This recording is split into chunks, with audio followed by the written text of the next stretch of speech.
Good morning and good afternoon. Welcome to another episode of Before Coffee. It is the Thursday's 13 episode of Before Coffee, where we read a list of 13 things. This is the show, a father-daughter comprehensive news of Planet Earth podcast, where we look up our stories 10 to 15 minutes before we start, and usually we don't have any caffeine.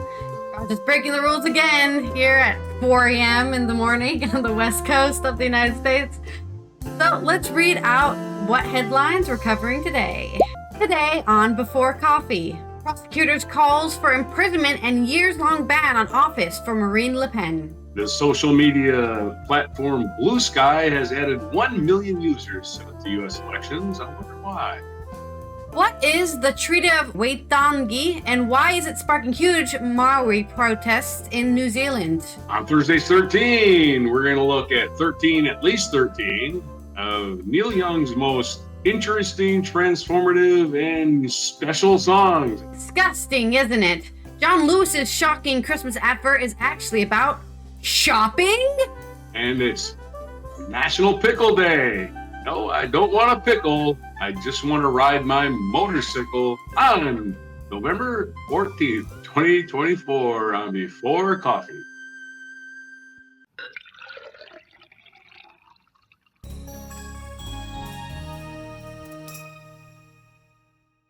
I love pickles. Pickles are good. I like a lot of vinegared things. You don't want a tickle or a pickle? Motorcycle. I don't want a tickle. Don't want to die. I just want to ride my motorcycle, right? All right.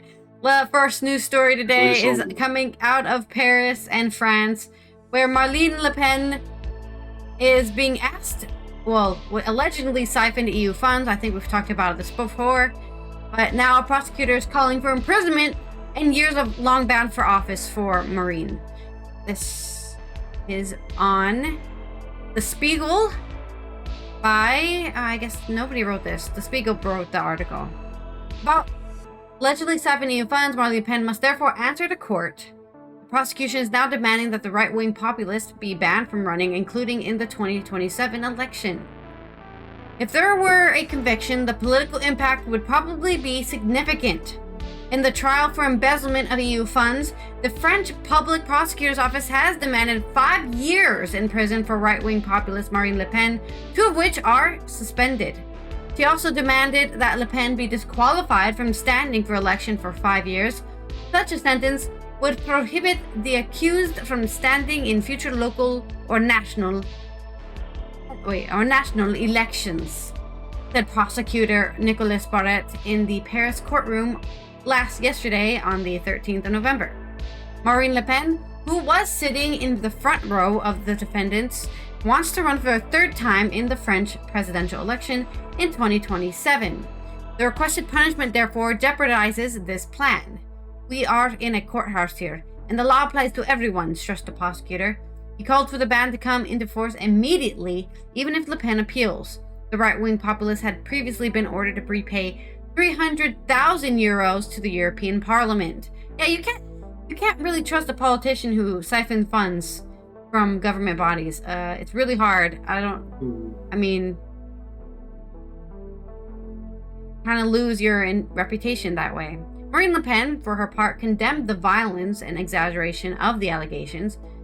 The violence? You're banning me? That's violence! That's actually very peaceful. They could kill you instead. You stole $300,000 euros from the European Parliament to the guillotine. You know, that's what they could do. That's the violent part, okay?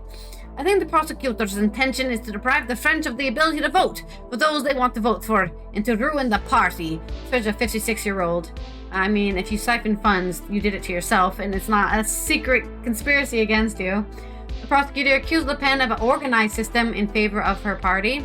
The Rassemblement National, RN, formerly the Front National.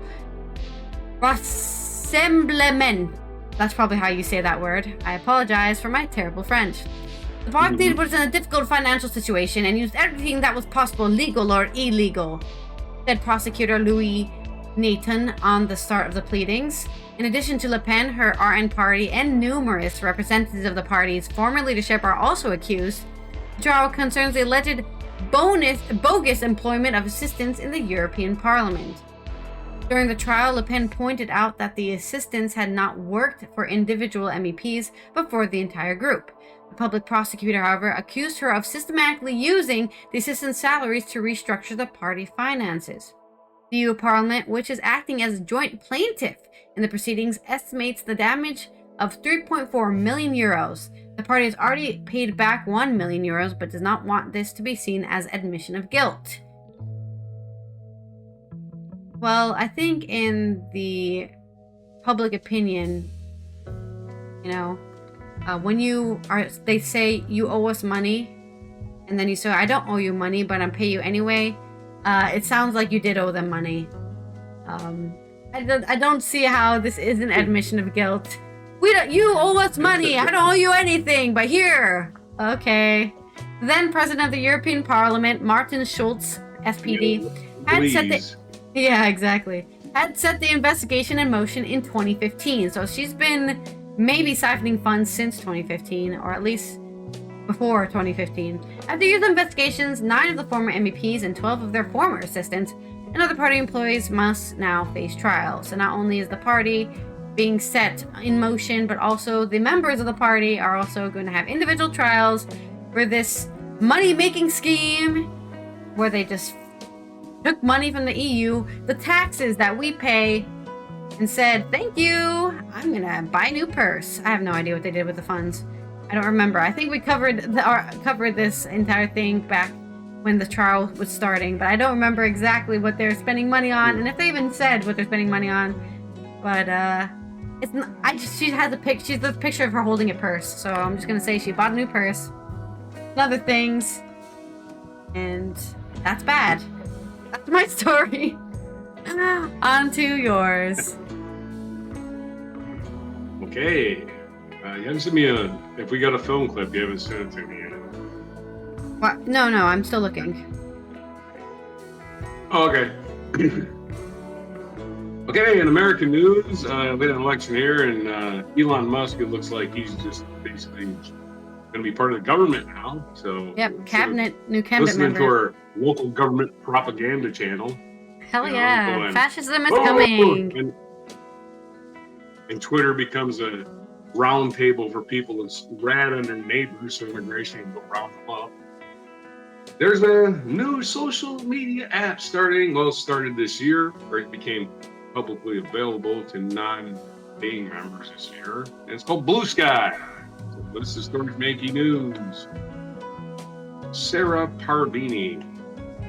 Social media site Blue Sky has gained 1 million new users since the elections, as some ex-users look for an alternative platform to post their thoughts and engage with others online.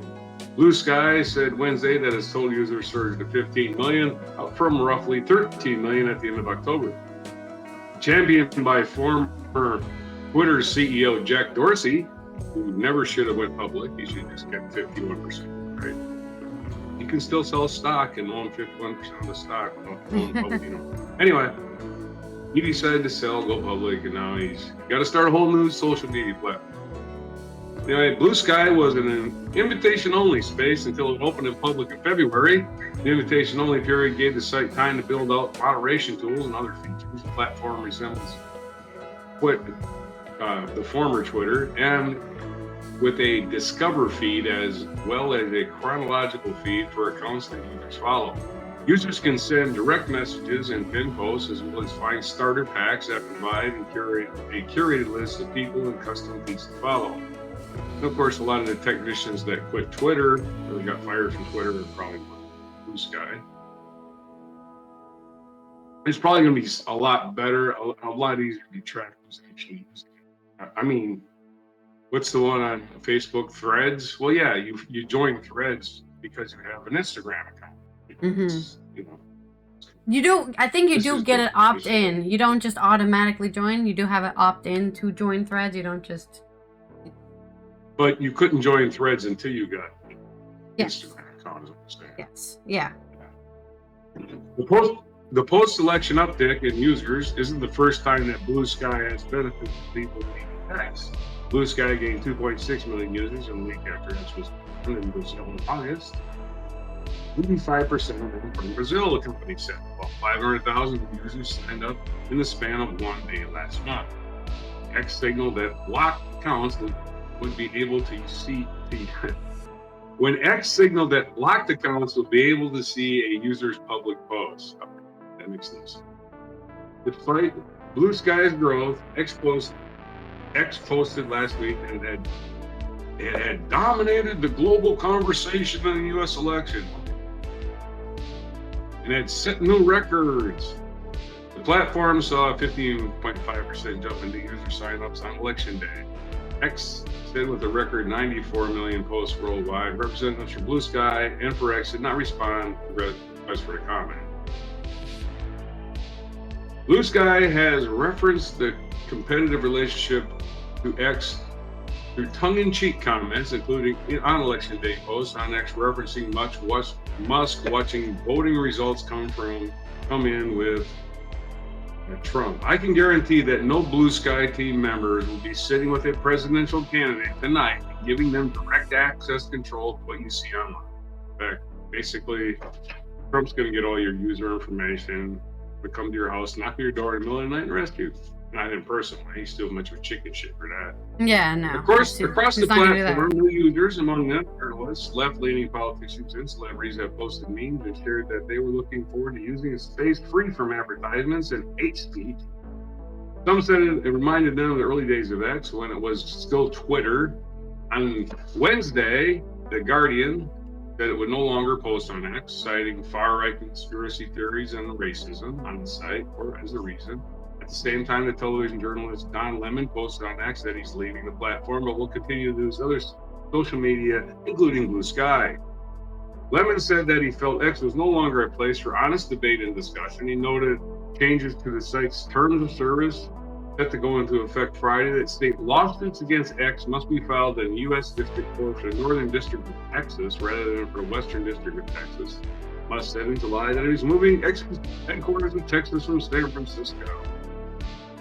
Wait until he finds out that they have taxes in Texas. Oh. He doesn't care. He's rich. I think it's funny that they think you don't tax the shit out of you. Yeah. As the Washington Post recently reported on X's decision to change the terms, this ensures that such lawsuits will be in the courthouse help the consumers. Experts say it's easier for X to shield itself from litigation than to find attorneys. I think that speaks for itself, though, Ralph. Last year, advertisers such as IBM, NBC Universal, and its parent company, Comcast, fled X over concerns about the ads showing up next to pro-Nazi content and hate speech on the site in general, with Musk inflaming tensions with his own posts and endorsing an anti-Semitic conspiracy theory. So there you go. Blue Sky, I wish you luck. Maybe we should put some social media presence on Blue Sky. I never was much of a participant in Twitter. Didn't see any use for it. Idiots arguing with each other doesn't do much for me. I mean, I can get that on Facebook. Why should I go on Twitter? You should probably stay on Facebook anyways. It's a much slower place to do that stuff. News reporters get their... Yeah. Right, back to you. Sorry? Back to you. Oh, okay. I thought you were going to say more. But you just stopped. No. Okay. No, I was just saying lazy news reporters made Twitter what it is today. Yeah. I'll just report what's on Twitter, every morning. Look, Trump just tweeted something.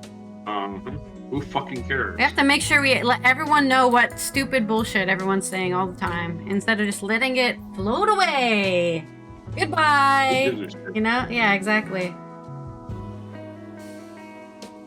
Oh. So, sorry, I was still editing the mic drop moment. Let's go to our next story, which is about our mic drop moment. What is the Treaty of Waitangi and why is it sparking huge Maori protests in New Zealand? This is on MSN News because this is the only article I could find that actually tells me what the hell it is and what it's about.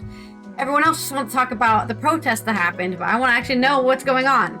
So, from the country to the capital, there was anger in the streets of New Zealand. A defiant convoyed activists on Monday, so this has been happening for a while, on Monday, 11th of November, began a 9-day hikoi, a protest march from the remote northern coast of Parliament in Wellington. Maybe it was even longer ago than Monday. No, this was reported 16 hours ago, so it was this Monday, 11th of November.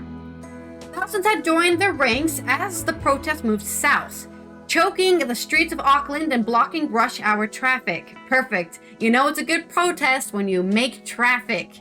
People were like, oh, can't these protesters go somewhere else? Are they disrupting your day? Are the protesters disrupting what you were doing today? Good! That's the whole point of protest, disruption. Now you can know what the hell they're... Ride bike. Exactly, you should ride a bike. Yeah, exactly. Ride a bike, because traffic disruptions won't bother you. While the march was sparked by a specific law, it aims to ignite a broader conversation.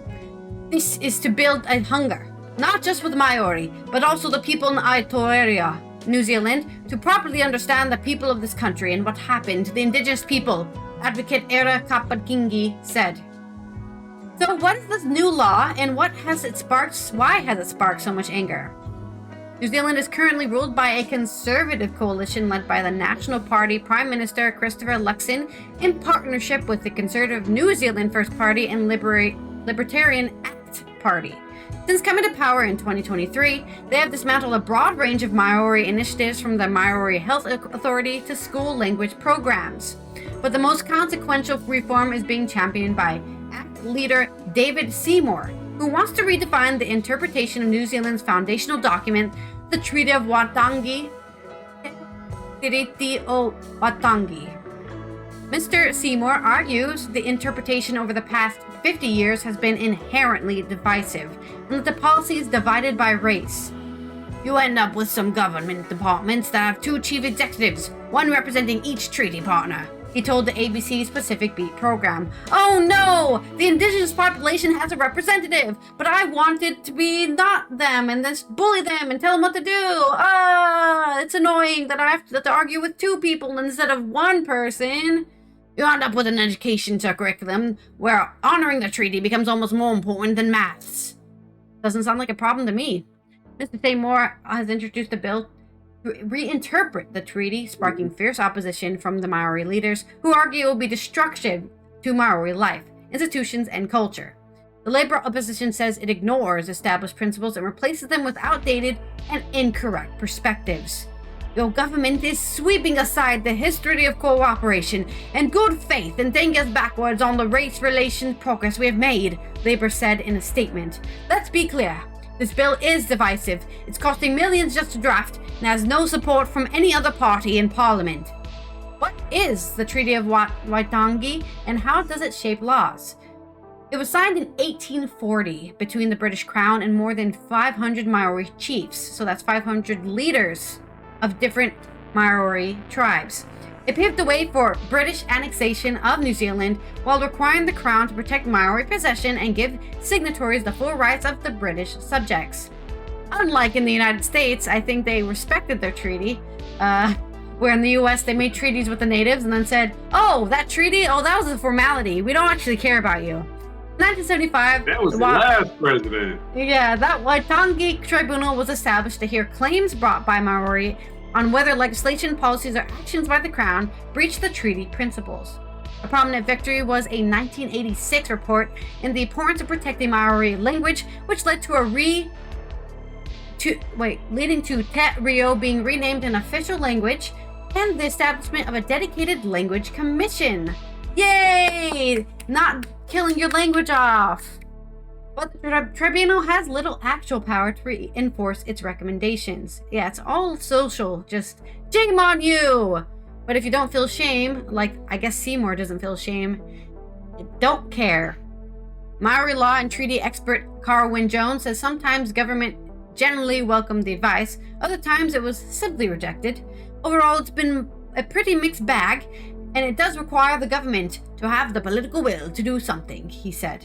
While no definitive list of treaty principles exist, tribunal decisions have helped establish how the treaty should be interpreted and manifested in modern context. So what's actually being proposed in this new bill? Mr. Seymour argues these interpretations are too broad, too vague, and give Maori an unfair advantage at the expense of other ethnic groups. Yeah, because they belong there and you colonize them. They get to have the unfair advantage. That's life. Just like how there's, a bunch of white people who just do whatever they want. That's an unfair advantage. What are you going to do about that? He wants to create greater certainty and clarity around the treaty and build consensus with a new treaty principles bill. Under it, the New Zealand government would have full power to govern and make laws in the best interests of everyone, while the Crown would respect and protect the rights of Maori under the treaty at the time they signed it. However, if those rights differ from the rights of everyone, that clause applies only if those rights are agreed in a settlement of historical treaty claim, the bill states. Dr. Jones said those principles were quite disconnected from what actually is in the treaty and erases Maori rights from the treaty. People raised these arguments that we're a multicultural society, not a bicultural society, and I wouldn't dispute that, he said. But in my experience, if you're unwilling to engage in a bicultural way, then you're certainly unwilling to engage in a multicultural way. So, will this bill actually become law? The Treaty Principle Bills was introduced in Parliament this week after a first reading on last Thursday, which was the 7th of November. It will go select committee for a 6-month consultation process. Oh, no, I think what they're saying is they're reading it today. Sorry, let me reconstitute that.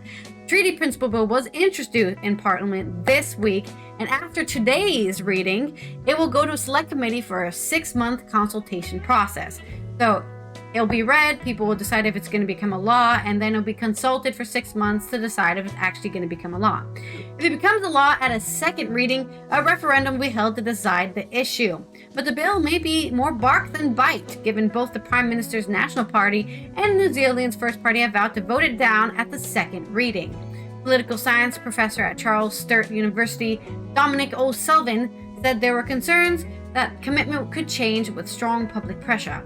The National Party is under a lot of pressure from its junior coalition partner to change its view, and if public sentiment is shown to be in favor of the bill, then I think it's still quite possible, he said.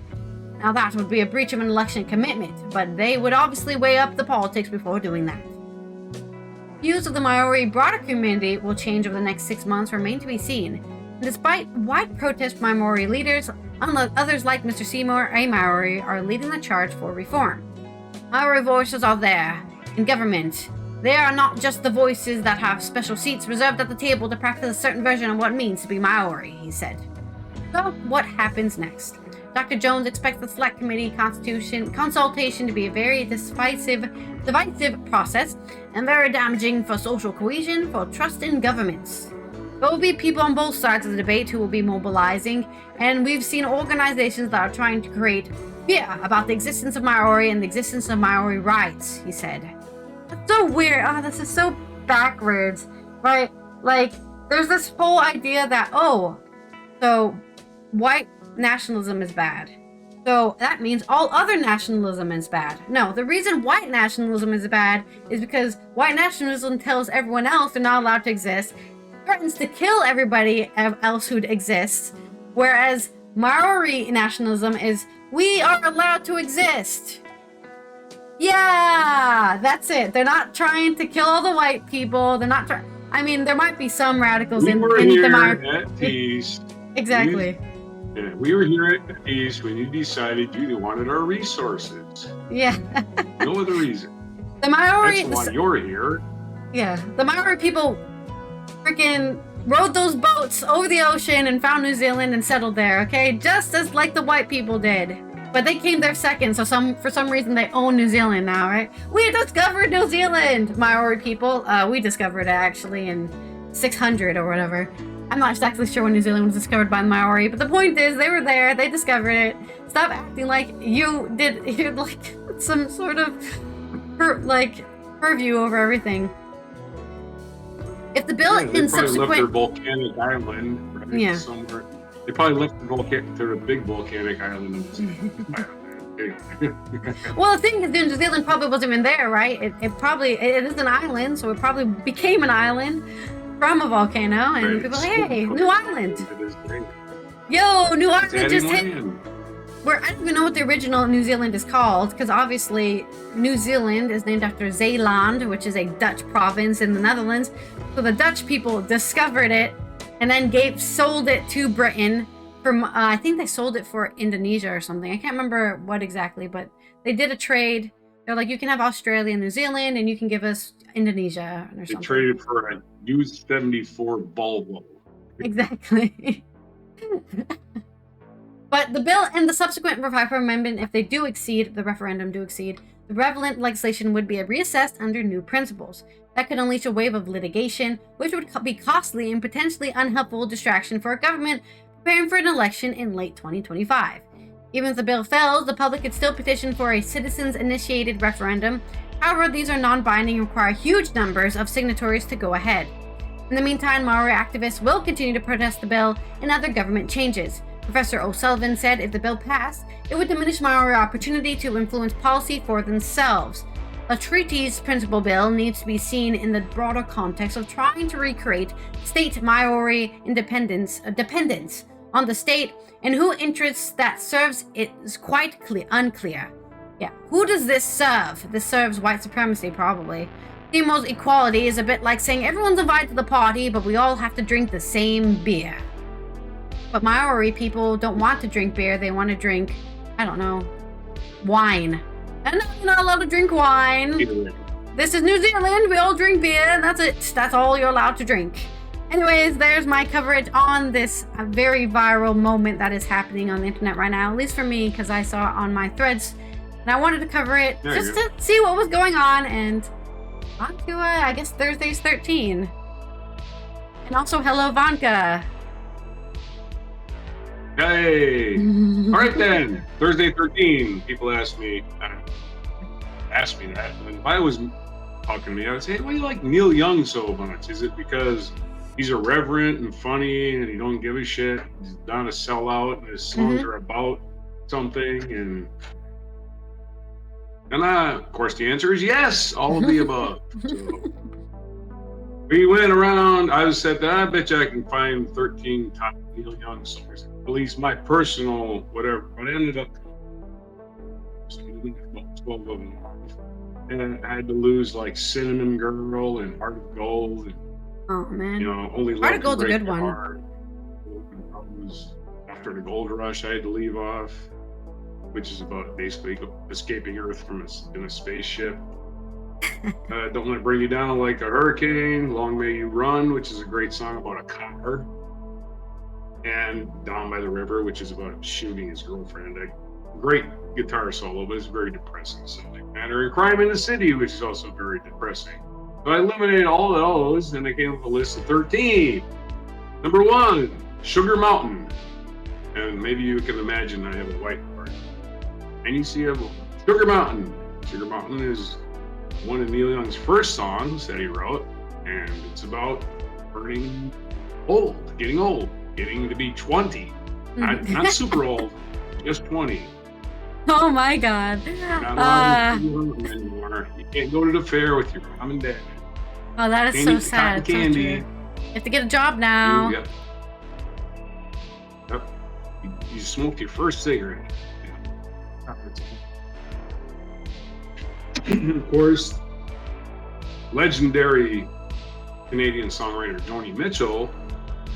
Before they were both famous, Neil Young played this song for her, and she said, "Oh, she wrote a song called The Circle Gang in response to Sugar Mountain." So two legendary Canadian songwriters wrote songs in response. She wrote a song in response to Sugar Mountain. They weren't even famous yet, but they knew each other. Number 2, we're going to the early Neil first.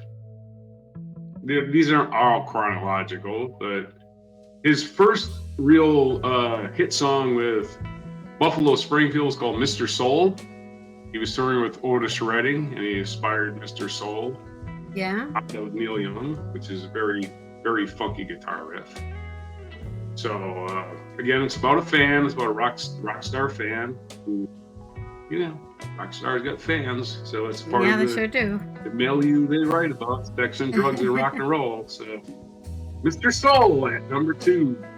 Number 3, there's 2 versions of this. There's Hey Hey My My, Out of the Blue and Into the Black. And it's about punk rock. It's about Johnny Rotten. Tells you in the song. This is better to burn out than to fade away. It's a song quoted in Kurt Cobain's Suicide. So, hey, hey, my. Rock and roll. Never die. Old Man. Old Man's a song that he wrote when he was like 24. It says it in the song. 24, and there's so much more. And he wrote about the caretaker at his ranch.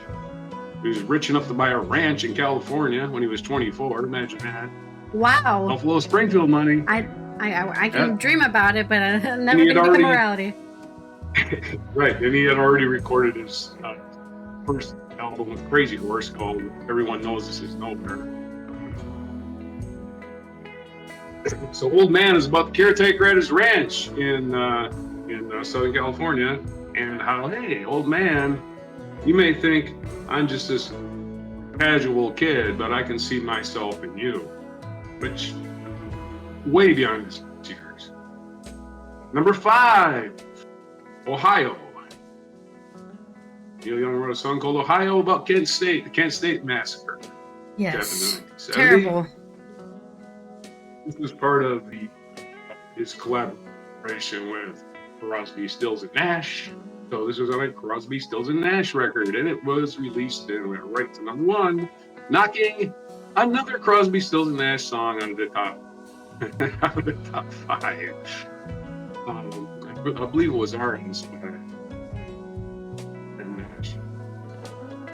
Number 6, Cortez the Killer. Cortez the Killer, of course, talks about South America and how, well, the Spanish basically just raped everything in South America. It's not historically accurate, but it doesn't really matter, does it? Rock musicians are not historians. They're chroniclers, but not historians. Cowgirl in the Sand. Nobody knows what Cowgirl in the Sand is, but it's one of his first Crazy Horse tracks, and the guitar solo goes on for 7 years. So, Cowgirl in the Sand, probably an anti-drug song, because he had a band member named Danny Whitten, who he also wrote a song called The Needle and the Damage Done about Danny Whitten, who was probably in the throes of heroin addiction. Not long after Neil kicked him out of the band. Really? Okay. Number 8, Rock. I'm sorry, what's that? I'm just saying things. Really? Wow. I don't know a lot about this. Oh, talking about Danny Whitten. Yeah, getting kicked out of the band. Kicked out of Crazy Horse. And by the way, Crazy Horse belongs in the Rock and Roll Hall of Fame. I mention this all the time. Neil Young is in all Rock and Roll Hall of Fame times, but none of them with Crazy Horse, the band that he recorded with the most. Isn't that fascinating, right? Anyway, another album he made with a hard rock, but not necessarily with Crazy Horse, which was Rockin' in the Free World, which was in the 90s when Neil was making his comeback. Like, he had faded into irrelevancy for a while. Rockin' in the Free World, he came back with songs like Crime in the City and Don't Cry and Wrecking Ball. Lots of good songs on that album.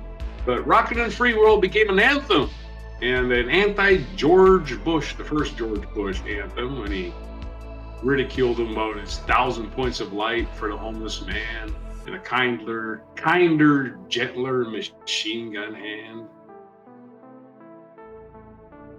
Because those were George Herbert Walker Bush, for instance. Points of light. Number 9, For the Turnstiles. For the Turnstiles. It's a really short song.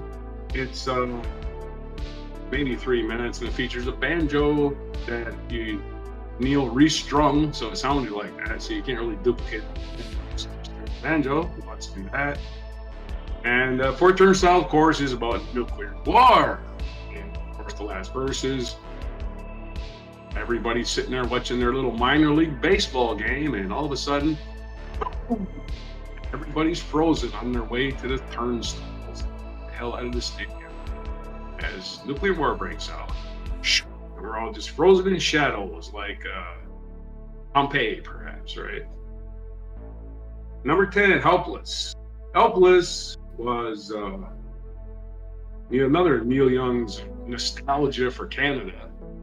We used to, and it's one of his earlier tracks. It was on Deja Vu, but Crosby, Stills, Nash, so this is 7. So he was still pretty young too. And of course, if you watch the Last Waltz concert, Last Waltz, you will see Neil Young perform this, and Tony Mitchell playing piano and singing background.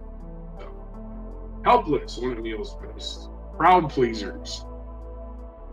Number 11, Powderfinger, another guitar song from Neil. I guess it's about a moonshiner who's sitting in his river, and the government ship comes up the river, and he's trying to moonshine. And he's gun balls on his face. But the song is good. The subject matter makes you think about 1,000 different things.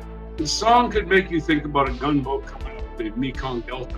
It can make you think about any primitive country seeing these things for the first time. This came for Powderfinger gives you an image of someone who's never seen a gunboat. All of a sudden, Steve points and at you, powder flies.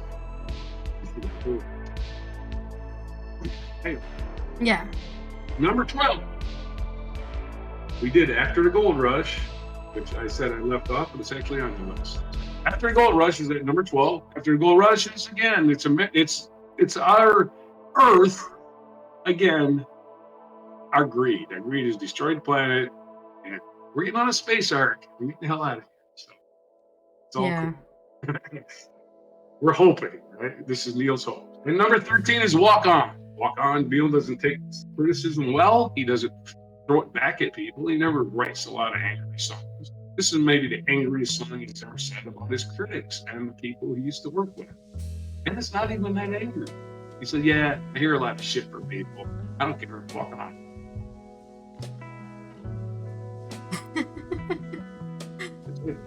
Yeah, that's it. Yeah. Say what you want. You're probably right. In fact, he says you're probably right. Walk on. Yep. Anyway. Keep on keeping on. Neil Young fix for 2024. Get his crazy horse into the rock and roll Hall of Fame.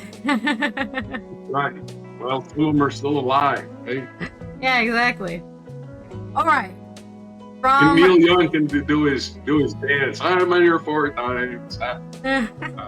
Will he do that? Will he do a dance? Again, Neil Young is in there for himself alone as a solo act. He's in there for Buffalo Springfield, and he's in there with Crosby, Stills, and Nash, and Young. Yeah. All right. From some culture news about Neil Young, let's talk about some disgusting news. The drama alert here. John Lewis made a commercial about shopping at John Lewis. I can't believe it. This is off The Guardian by Stuart Heritage.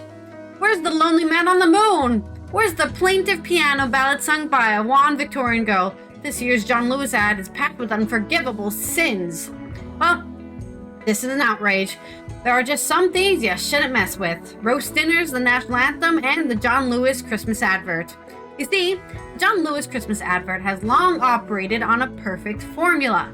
Every November, we are treated to a sumptuous mini-movie, the components of which have long since lapsed into tradition. It must be festive, it must have slowed-down piano ballad cover version of a nostalgic pop song, it must also be unfathomably sad, either because it's about an old man dying of loneliness on the moon, 2015, or a Christmas tree being banished to the garden because it's a bit too excitable, 2023. But most importantly of all, it must not be about John Lewis. The point of a John Lewis Christmas advert is that if people watch it out of context and are subsequently asked what it's advertising, they should ideally reply, palliative care, some sort of childhood trauma charity. The point of a John Lewis Christmas advert is that a foreigner should be able to watch it all the way through and still have no idea what John Lewis is or why his kink is making people from Surrey cry. But forget that this year, because this year John Lewis has thrown all that in the bin. This year, John Lewis has committed to the unforgivable sin of literally setting its Christmas advert inside of an actual branch of John Lewis. This is quite frankly unforgivable. The plot of this year's John Lewis ad is as follows. A woman goes shopping in the big Oxford Street John Lewis because she wants to buy her sister a present, at which point she falls into a twee flashback Narnia where she revisits her sister at various moments during her life to try to figure out what to buy her. Conveniently, all of these memories directly correlate with a different John Lewis department. There's the memory about jewelry. There's the memory about furniture. There's the moment where the sisters tearfully reconnect after a period of estrangement, which it turns out is actually a memory about scarves. I guess. Estrangement and scarves. Everyone knows that's what you do. Oh, I haven't talked to my high school friends since 2013. I better get them a scarf. Disgusting, isn't it? John Lewis seems to be under the impression that the point of a television commercial is to say, hello, we're a shop. You can buy things here, which I cannot Stuart Heritage can't overstate is enough. It is not. The point of a television commercial, as John Lewis has made perfectly clear in the past, is to be prestigious and abstract and convince the most insufferable people on social media to post performative messages about how much it made them cry. Everyone knows that. But oh no. Apparently John Lewis has now got it into its head that it should remind us that it's a functioning business with staff and branches in stock. What sort of wild reasoning is this? Heritage must also take issue with the music this year. The soundtrack to the John Lewis Christmas advert is Sonnet by The Verve. Not a slowed down version of Sonnet by The Verve, just a version of Sonnet by The Verve played on a child's toy piano and sung by a wan, tuberculosis-ridden Victorian girl, like in every other John Lewis Christmas advert since the dawn of time. No, it's literally just Sonnet by The Verve. Like someone at John Lewis just taped off the radio or something. What's the point of that? Honestly, it's a good job nobody watches television anymore, because it means people will only see this in the form of a skippable YouTube pre-roll ad, and it's quite frankly saved John Lewis a lot of embarrassment. A Christmas advert about commerce that not only shows people the things it sells, but what's inside of its shops look like? It will never catch on. Heritage is working really hard to salvage this one. Maybe the woman in the shop isn't thinking about her sister at all. Maybe she tripped forward and hit her head on a clothing rail, and what we're actually seeing is her life flashing before our eyes as she slowly bleeds out. That's better, isn't it? That's a bit more John Lewis-y. Stuart fears that isn't the case. It really is just an advert about a woman going to shop and doing some shopping. Let's write this off as a misstep, shall we? Next year, let's have something more traditional, please. Let's have an advert about a boy with a broken leg, or a dog that's been hit by a car, or a physical manifestation of the concept of bereavement. You know, like the old days. After all, Christmas isn't Christmas until you've been bummed out by a shop. So there you go. There's your little rant here by Stuart Heritage on the newest John Lewis advert for this year. I'm also pretty disappointed. I loved that one about the animals who all gather around the giant Christmas tree, and then like the rabbit goes to wake up the bear who's still sleeping because it's winter, you know? Hey, come out, you're missing Christmas! And it's so cute and adorable. Totally my favorite one. So I guess comment down below if your favorite John Lewis ad, if you have ever seen a John Lewis ad, because I have no idea who watches this. I don't know if British people watch this. I'm an Anglophile, right? So I watch anything that's British. It's British, I will watch it, okay? But maybe not everyone's seen a Josh Lewis ad, so I guess go search John Lewis ad from 2000 today. I'm sure there's like a whole 2-hour-long video of just playing all of the ads that have ever existed and after each other. But that's my culture segment. On to this day in history. Okay, this day in history, we are going to go back all the way back to the year 1305 November 14th, Clement V was crowned Pope, becoming the first of the Avignon popes. Do you have any comment on the Avignon popes? Do you have any? Don't even know what that even means. Yeah, Me no either. clue. Anyway, I guess they grouped them, the Avignon popes. They were like, they all got together and formed a chess club. Yeah. Anyway, 1851, Harper brought up Call Me Ishmael. What does that mean? What happened in 1851? Herman Melville's Moby Dick was published. That's right. Ooh. Call Me Ishmael, or you can call me Moby Dick. It was published on this day in 1851. Sold millions. 1885, the Serbo-Bulgarian began. Bulgaria might be one of them countries. Yeah.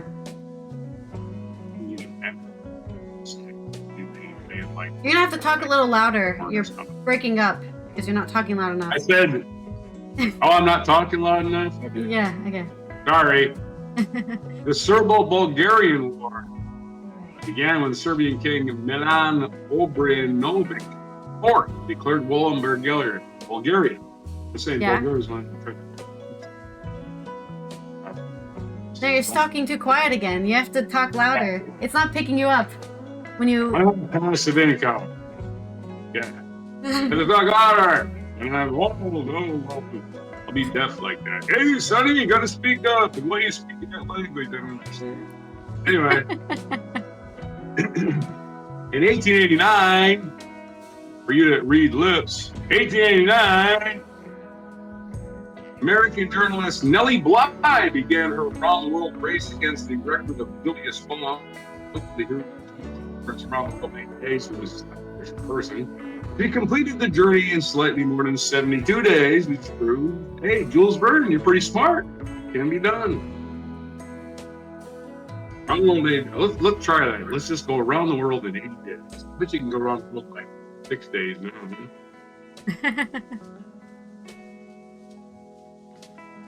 It can't be done in one day. I don't think it's possible. Maybe if you get one of those really fast things. Yeah. Right, and if you keep flying west, you'll eventually reverse them. But you got to go 25,000 miles. 1915 on this day, educator reformer Booker T. Washington. Instead of just going through his biography, Booker T. Washington died at the age of 59.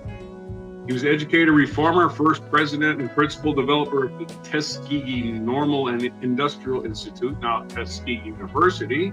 Booker T. Washington, the most influential spokesman for African Americans in the late 19th, early 20th century. Unfortunately, he was misused by the eugenics people. Oh. 1935, King Hussein, whose reign marked the shaping of the modern kingdom of Jordan, was born. So after King Hussein of Jordan, who's no longer around to celebrate his birthday, but if he was around, he'd be 89. Prince Charles, we know him. He's known as King Charles now. It's his birthday. Right. Heir apparent to the British throne, the eldest child of Queen Elizabeth II, and Britannica still calling him Prince. I think there's going to be a royal decree having the head of Britannica beheaded for misidentifying Prince. A royal decree. This will not stand. How dare you call him Prince Charles? He's King Charles III. What's wrong with you? Geez, Britannica still living in the past. 1960, 6-year-old Ruby Bridges began attending William France Elementary School in New Orleans. Why is that news? I'll give you, well, 2 clues. It's New Orleans, right? It's the 60s. And, of course, it's because he became the youngest of a group of African American students in integrated schools in American South. I wonder what Ruby Bridges is doing these days. It would have been great if she would have became president. Yeah. But she had to be escorted because, of course, the South, in its very day, the ignorant South. The ignorant South. 1969, Apollo 12 Not saying that the North is big for me. The South ain't got it together. They still ain't got it. You go there, you'll see. You've been through the South. You didn't see it. 1969. You should have gone to You should have gone to Arkansas. They didn't know. That was a rough little time. 1969, Apollo 12 was launched, carrying the crew of Charles Conrad Jr., Richard F. Gordon, and Alan Ally. His name was Amari. Alan L. Bean. And 5 days later, the mission made the second landing on the moon. And these two guys are on the moon, at least two of them are on the moon, and you never heard of anything. So, isn't that amazing? You know the Kardashian family.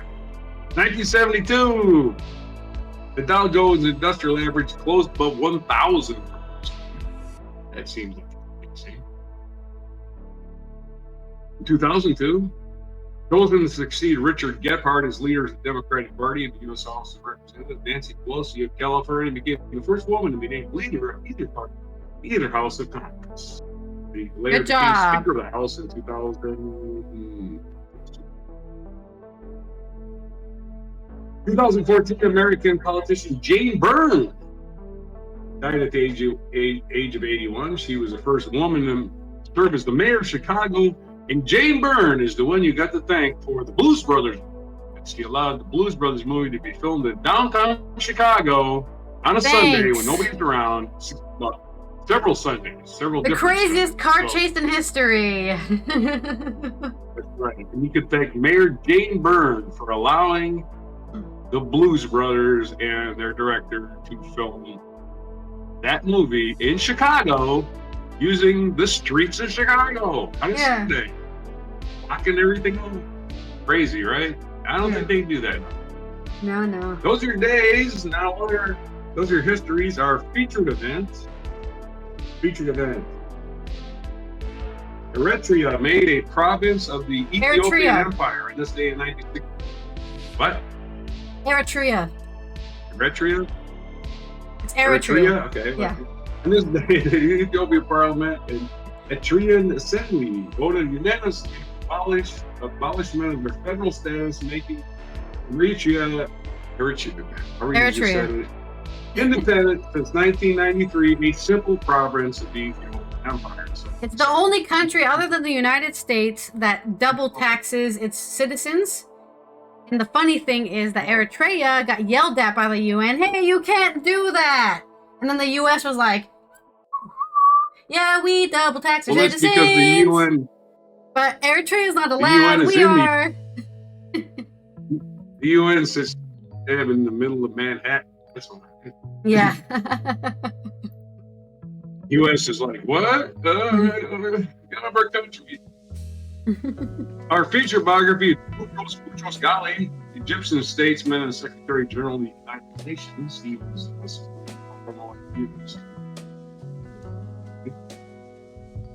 he lived to be 93. He was born on November 14th, 1922. He died in 2016 at the age of 93. 93. Other birthdays today, Claude Monet, born in 1840. Jawaharlal Nehru, the Nehru guy, Prime Minister of India, born in 1889. Joseph McCarthy, that old crazy loon United States Senator, McCarthyism guy, I saw communist everywhere. Born in 1908. Charles III, they got him right here. Already covered that. Charles III, he was born in 1948, so he's turning a spry young 76 today. Wow. And he ain't, I don't know, Mom lived pretty close over there, so who knows? Those Charles does have a few. 1954, Condoleezza Rice was born, American government official. She was the Secretary of State. Before that, she was another big woman. Advisor. Another big woman in history. Yeah, another big helped start the unnecessary war in Iraq. And what days is it today besides National Pickle Day? This is National Spicy Guacamole. That's right. If you're gonna have guacamole, don't go halfway. Put full jalapeno in there. That's gonna burn you up. And the best thing about guacamole is it cools your mouth off at the same time. Like avocados got oils in it, right? They'll cool up your mouth at the same time you're eating that stuff. So you don't even have to drink water. Spicy guacamole day. It's also National Family PJ. PJ standing for pajamas. So I guess everybody's going to wear pajamas all day today. Unless you got to go to work. But I guess that depends on how they feel about it at work, right? Yeah, exactly. Some people might not care. Seatbelt day. You should always wear your seatbelt in a car because a lot of times passengers in the car are the ones that pay for the bad driving. They're not belted in, and they just go flying through the windshield or out the window, and the car flips over. Yeah, see, always best to be belted in. Car flipping over, you don't stay in one spot. Those are your days for today. November 14th, 2024. I didn't get a video. I just sent it. Yes, I sent you a link Those on are your days for Facebook. today. Did you get the link? I'll have to check. I should have. Yeah. Those are your days for today. November 14th, 2024 on Before Spicy Guacamole. Spicy guacamole. Oh, yeah. All right. Right. It's also International Diabetes Day, or Diabetes Awareness Day from the United Nations International Observances. So make sure you draw your attention to the paramount importance of the diabetes world and keep diabetes firmly in the public and political spotlight.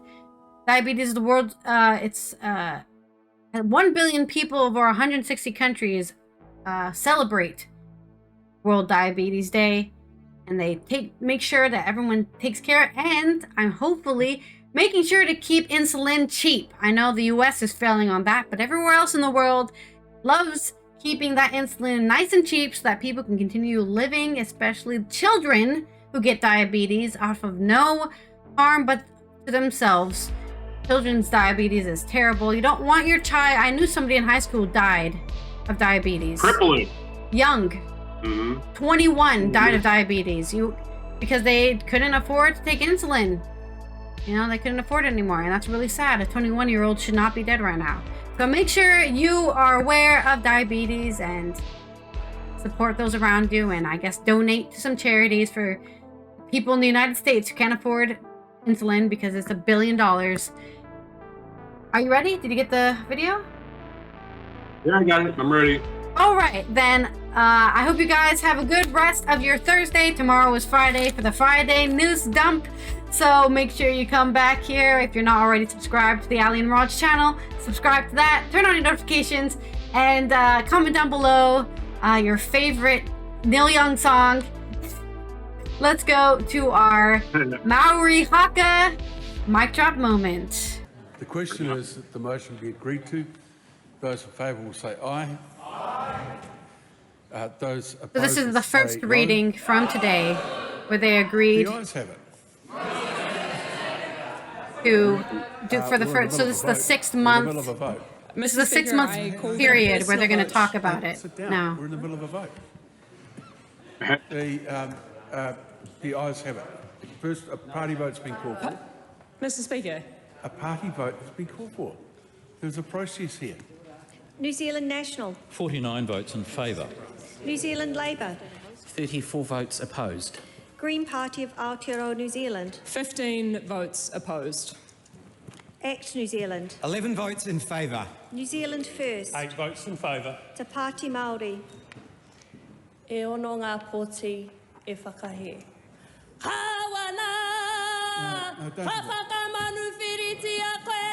Look at him rolling his eyes, dude. You see that hard eye roll? Fuck you.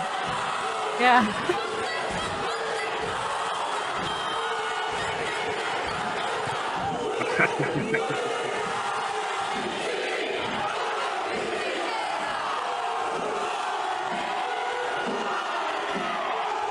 Seriously, it makes me tear up. Just the whole room just screaming the haka.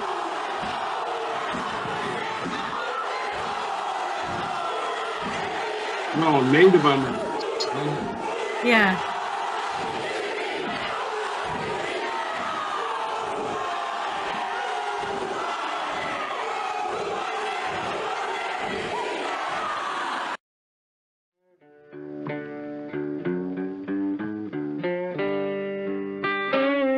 Be sure to hit the like, subscribe, and notify buttons, and follow our other channels, Toxic Alley, History of Gravy, and Scratchy Old Records.